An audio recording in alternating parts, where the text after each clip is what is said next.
আজকে যদি আমাদের এই প্রতিবাদে তাদের শুভবুদ্ধির উদয় না হয়, তাহলে আমরা বাংলাদেশি জাতীয়তাবাদে যারা বিশ্বাস করি, বাংলাদেশের সকল মানুষকে সাথে নিয়ে কঠিন থেকে কঠোর কর্মসূচি ঘোষণা করব ইনশাল্লাহ অচিরেই।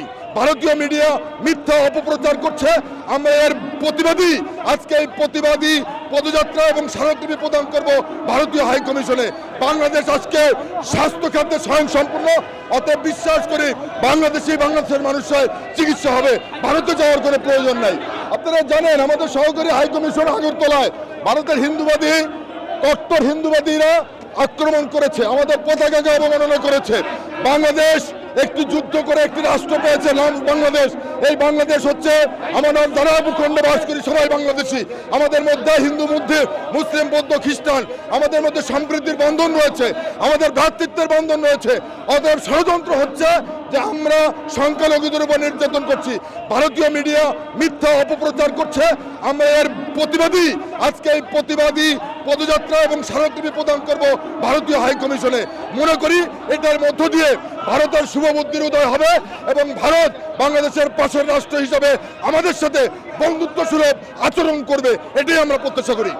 আমরা আজকে যদি আমাদের এই প্রতিবাদে তাদের শুভবুদ্ধির উদয় না হয়, তাহলে আমরা বাংলাদেশি জাতীয়তাবাদে যারা বিশ্বাস করি, বাংলাদেশের সকল মানুষকে সাথে নিয়ে কঠিন থেকে কঠোর কর্মসূচি ঘোষণা করব ইনশাল্লাহ অচিরেই।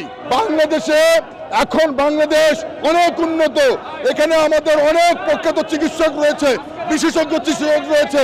আমাদের ভারতে যে চিকিৎসা করার কোনো প্রয়োজন নাই। বাংলাদেশ আজকে স্বাস্থ্য খাতে স্বয়ংসম্পূর্ণ, অতএব বিশ্বাস করি বাংলাদেশের মানুষের চিকিৎসা হবে, ভারতে যাওয়ার কোনো প্রয়োজন নাই। আমরা যদি আমাদের এই কর্মসূচির মধ্য দিয়ে যদি তাদের শুভবুদ্ধির উদয় না হয়, যদি তাদের আগ্রাসী মনোভাব পরিবর্তন না করে, তাহলে আমরা আরো কঠোর কর্মসূচি ঘোষণা করব, আগামীকালই ঘোষণা করব। তাদের যে উদ্বৃত্ত পণ্য থাকে সেটা আমাদেরকে তারা দেয়, আমরা অর্থের বিনিময়ে সেটা ক্রয় করি।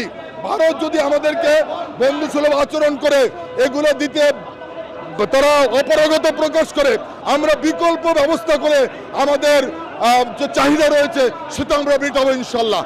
আমরা রুহুল কবির রিজভী একজন জাতীয়তাবাদী বড় মানুষ, উনি আধিপত্যবাদের বিরুদ্ধে। আমরা মনে করি ভারত আমাদের বিরুদ্ধে যে আগ্রাসী মনোভাব দেখায় সেটার জন্য যে প্রতিবাদ করা দরকার, ওটা ছিল একটাই প্রতীকী প্রতিবাদ। রুহুল কবির রিজভীর এটি ছিল প্রতীকী প্রতিবাদ।